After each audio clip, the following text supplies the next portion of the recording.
que j'ai réalisé et qui consacre une seule page. Et à partir de cette page, je vais faire donc un exposé de 45 minutes environ. Donc le thème, c'est une analyse des réflexions sur le scoutisme qui ont été exposées par l'abbé André Sevin en 1930.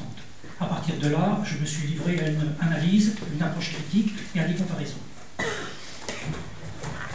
En écrivant l'histoire du scoutisme dans la Sarthe, j'ai rencontré un personnage, une personnalité, devrais-je dire, qui marqua les débuts de ce mouvement à Mamers, Monseigneur André Sevin.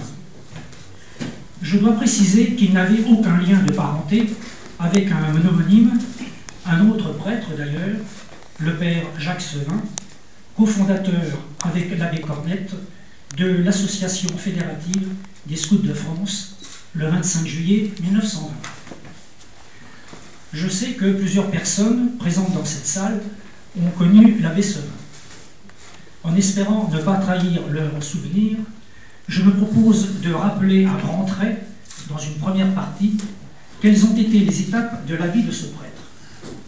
Ensuite, je parlerai plus particulièrement de la période pendant laquelle il assuma la charge d'aumônier des scouts de Mamers.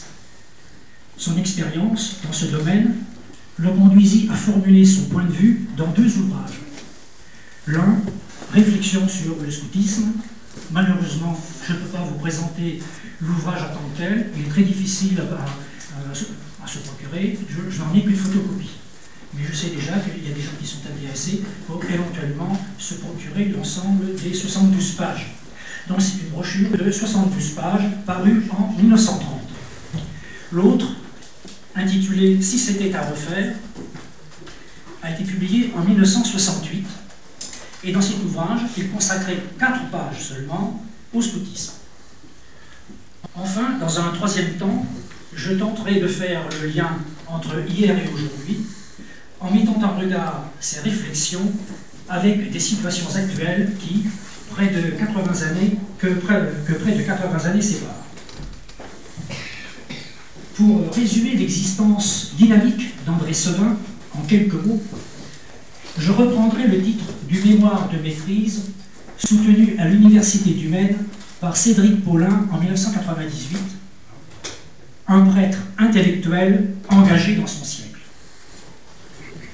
Par ailleurs, j'emprunterai quelques passages de ce travail universitaire pour dresser la biographie du prêtre. Il n'est pas dans mon propos de le faire d'une manière détaillée, mais pour une bonne compréhension de ses réflexions sur le scoutisme, il me faut rappeler quelques faits qui ont particulièrement influé sur ses études.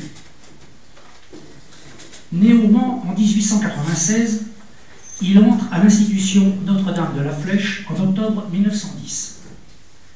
Cet établissement remplace alors le petit séminaire de Pressigné, fermé en 1905 au moment de la séparation des églises et de l'État. Il y reste 3 années avant de rejoindre le grand séminaire du Mans. Là, il ne peut accomplir une scolarité complète, la guerre venant interrompre sa 2e année de formation ecclésiastique. Mobilisé, il reçoit une instruction militaire à Saint-Cyr avant de connaître l'épreuve du feu en 1916.